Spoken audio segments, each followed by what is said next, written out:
नमस्कार। आज के बिजनेस अपडेट्स कुछ इस प्रकार से हैं। पहले मार्केट अपडेट। निफ्टी ऊपर रहा है 0.60% से, यह बंद हुआ है 25,001.15 पे। डाउ जोन नीचे गया है 0.61% से। नेस्डेक नीचे गया है 1.00% से। गोल्ड नीचे गया है 0.63% से, इसकी वैल्यू रही है 3,336.36 डॉलर।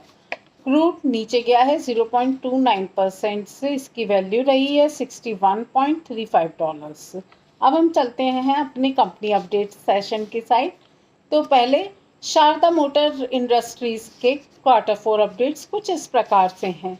पहले मैं आपको बताती हूँ ये कंपनी कौन से बिजनेस में है। तो कंपनी इंगेज्ड है, मैन्युफैक्चरिंग करती है, assembly of auto components and white goods components, मतलब कि ऑटो पार्ट्स में डील करती है और ये असेंबल करती है सारे ऑटो कंपोनेंट्स को और वाइट गुड कंपोनेंट्स को। इसकी सेल्स आप गई है 7% से ईयर ओवर ईयर। एबिटाइज का आप गया है 1% से year over year. Net profit इसका लेकिन डाउन गया है 4% से, यह रहा है ₹85.7 करोड़ से ₹82.5 crore year over year. EPS भी इसका डाउन गया है 4% से ईयर ओवर ईयर। अब हम चलते हैं हेल्थ ग्लोबल के Q4 परफॉर्मेंस की साइड। पहले मैं आपको इस कंपनी के बिजनेस में बता देती हूँ। तो कंपनी इंगेज्ड है setting up and managing hospital and medical diagnostic services में, including scientific testing and consulting services in the pharmaceutical and medical sector में। तो इसकी सेल्स आप गई है 18% से ईयर ओवर ईयर। एबिटाइज का आप क्या है 15% से year over year. Net profit इसका आप क्या है 60, माफ करिएगा, नेट प्रॉफिट इसका डाउन गया है 64% से, यह रहा है ₹23.5 करोड़ से ₹6.77 crore year over year.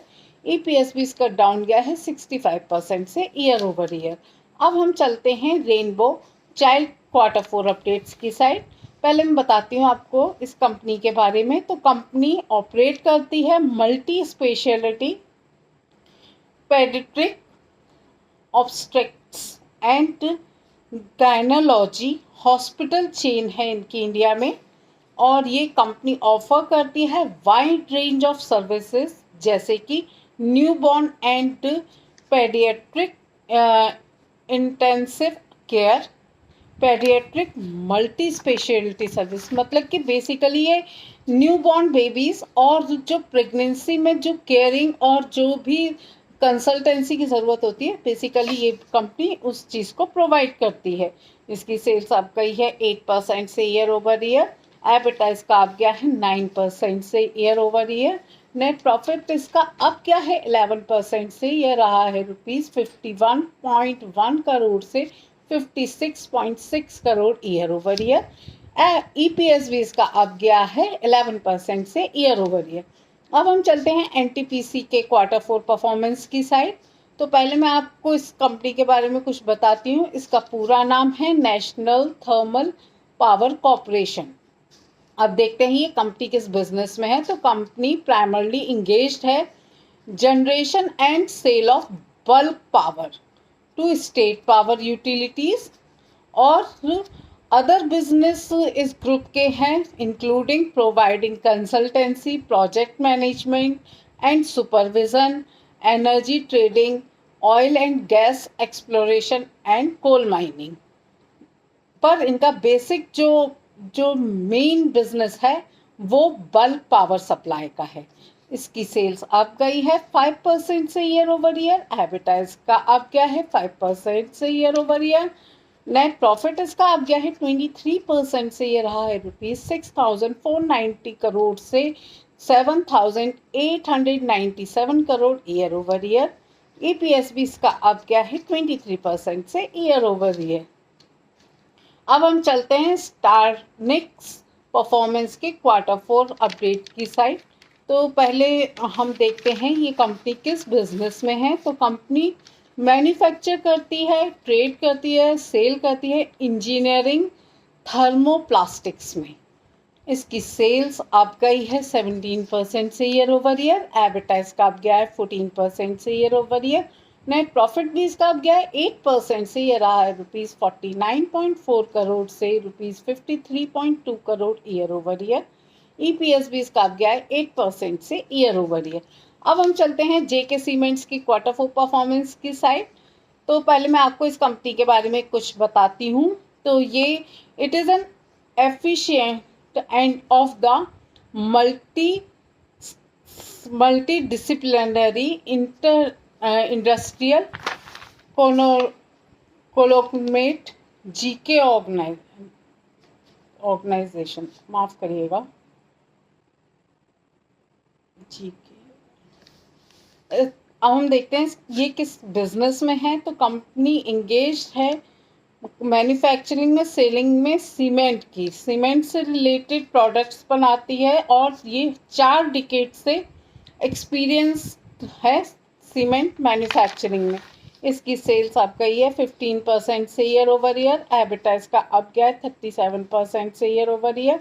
Net profit इसका अप गया है 68% से, यह रहा है ₹220 करोड़ से ₹361 crore year over year. EPS भी इसका अप गया है 64% से ईयर ओवर ईयर। अब हम चलते हैं शारदा एनर्जी के क्वार्टर 4 अपडेट्स की साइड।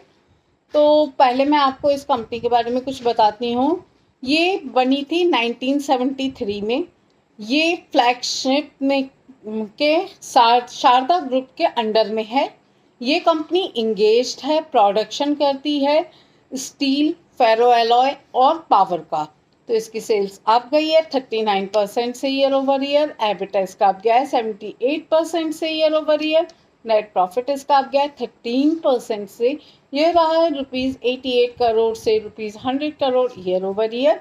ईपीएस भी इसका अप गया है 15% से ईयर ओवर ईयर। आज अब हम चलते हैं HBL इंजीनियरिंग की क्वार्टर 4 परफॉर्मेंस की साइड। पहले देखते हैं ये कंपनी किस बिजनेस में है। तो कंपनी मैन्युफैक्चर करती है, सर्विस देती है different types of batteries, E mobility and other products की। तो इसकी सेल्स डाउन गई है 22% से ईयर ओवर ईयर। एबिटा भी इसका डाउन गया है 40% से year over year. Net profit इसका डाउन गया 54% से, यह रहा है ₹81.2 करोड़ से ₹44.8 crore year over year. EPS भी इसका डाउन गया है 45% से ईयर ओवर ईयर। अब हम चलते हैं अशोका बिल्डकॉम के क्वार्टर 4 अपडेट्स की साइड। पहले देखते हैं कंपनी किस बिजनेस में है। तो कंपनी इंगेज्ड है बिजनेस में, construction and infrastructure of facilities provide करती है ईपीसी और बीओटी बेसिस पे। ये इन्वॉल्व है, सेल करती है रेडीमेड मिक्स कंक्रीट, जो कि आजकल हर बिल्डिंग में यूज़ होती है। पहले सीमेंट और ब्रिक्स यूज़ होते थे, लेकिन आजकल रेडीमेड मिक्स कंक्रीट यूज़ होती है। इसकी सेल्स डाउन गई है 12% से ईयर ओवर ईयर। एबिटा इसका अप गया है 24% से year over year. Net profit इसका अप गया है 133% से, ये रहा है ₹254 करोड़ से ₹452 crore year over year. EPS भी इसका अप गया है 73% से ईयर ओवर ईयर। अब हम चलते हैं फिनोलेक्स इंडस्ट्रीज के क्वार्टर 4 परफॉर्मेंस की साइड। तो पहले मैं आपको इस कंपनी के बारे में कुछ बता देती हूँ।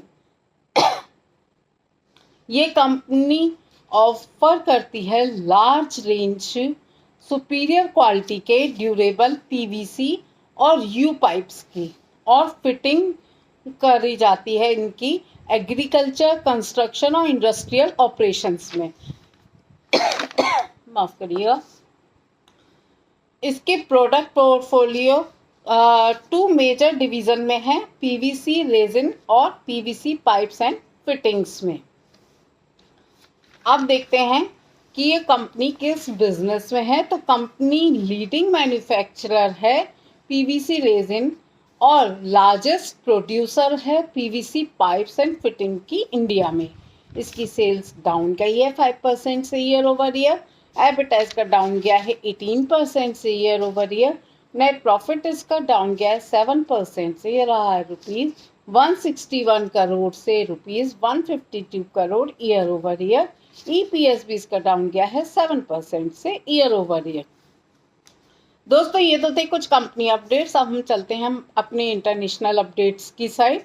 तो ट्रंप के द्वारा यूरोप के टैरिफ में डिले से ट्रेड में टेंशन बढ़ाने की कोई गारंटी नहीं है। इस दोस्तों यूएस प्रेसिडेंट ट्रंप ने पिछले वीक यूरोप के गुड्स पर 1 जून से 50% टैरिफ लगाने की बात बोली थी, लेकिन इसके बाद से टैरिफ लगाने की डेट को उन्होंने 9 जुलाई तक बढ़ा दिया था।